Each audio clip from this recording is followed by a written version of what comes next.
पिछली कहानी में हमने देखा था कि कैसे सारे दरबारी पागल हो गए थे और बीरबल ब्रह्म कमल लेने की यात्रा पे निकल पड़े थे। तो आज की कहानी शुरू करते हैं।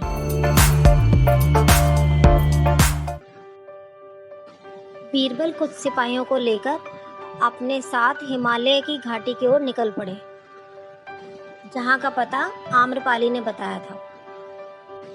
रास्ते में कई घने जंगल पड़े। बीरबल और उनके सिपाही सारी मुसीबतों को पार करते हुए आगे बढ़ते रहे। 10 दिन की यात्रा के बाद उन्हें एक साधु मिलते हैं, जो पेड़ के नीचे बैठे तपस्या कर रहे थे। सिपाहियों को अपनी ओर आते देख साधु ने पूछा, इतने घने जंगल में तुम किस काम से आए हो? तो बीरबल ने उन्हें अपनी सारी कहानी सुना दी।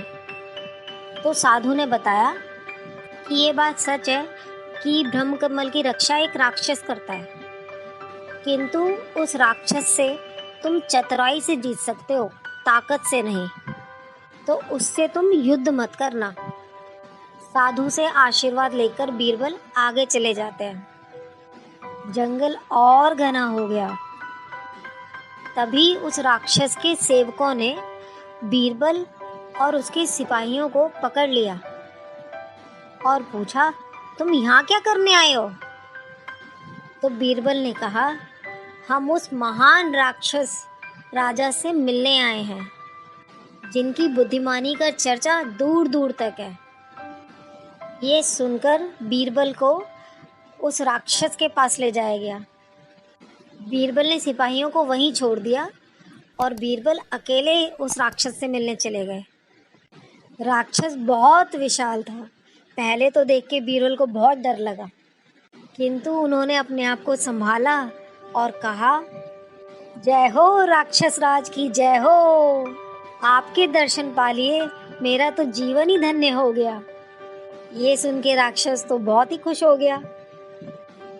राक्षस ने कहा, मैं यहाँ पर आने वाले सभी लोगों को खा जाता हूँ, किंतु मैं तुम्हें नहीं खाऊंगा क्योंकि तुम मुझे बुद्धिमान लगते हो। बीरबल को उन साधु की बात याद आई कि राक्षस को चतुराई से हराया जा सकता है। तो वो राक्षस बीरबल से कहता है, अवश्य यहाँ तुम ब्रह्म कमल ही लेने आए हो। बीरबल हाँ में सिर हिलाते हैं। फिर राक्षस कहता है कि यदि तुमने मेरे 3 सवालों का जवाब दे दिया तो मैं तुम्हें ब्रह्म कमल ले जाने दूंगा, अन्यथा मैं तुम्हें यहीं खा जाऊंगा। इस पर बीरबल ने हाथ जोड़ के कहा कि महाराज, मैं आपका मुकाबला तो नहीं कर सकता, पर आपके सवालों का जवाब देने की कोशिश जरूर करूंगा। अपनी तारीफ सुन के राक्षस बहुत खुश हुआ। तो उसने पहला सवाल पूछा कि वो कौन सा शब्द है जो हर जगह गलत ही लिखा हुआ है। इस पर बीरबल कुछ देर मौन होते हैं और फिर कहते हैं, महाराज, वो शब्द है गलत, क्योंकि गलत शब्द ही हर जगह गलत ही लिखा होता है, क्योंकि गलत को सही लिखने पर भी उसे गलत ही बोला जाएगा। राक्षस कहता है, वाह, अब दूसरा सवाल सुनो। वो क्या है जो ईश्वर से भी महान है, दुष्टों से ज़्यादा दुष्ट है, निर्धन के पास भरपूर है, और यदि तुम उसे खाओगे तो मारे जाओगे।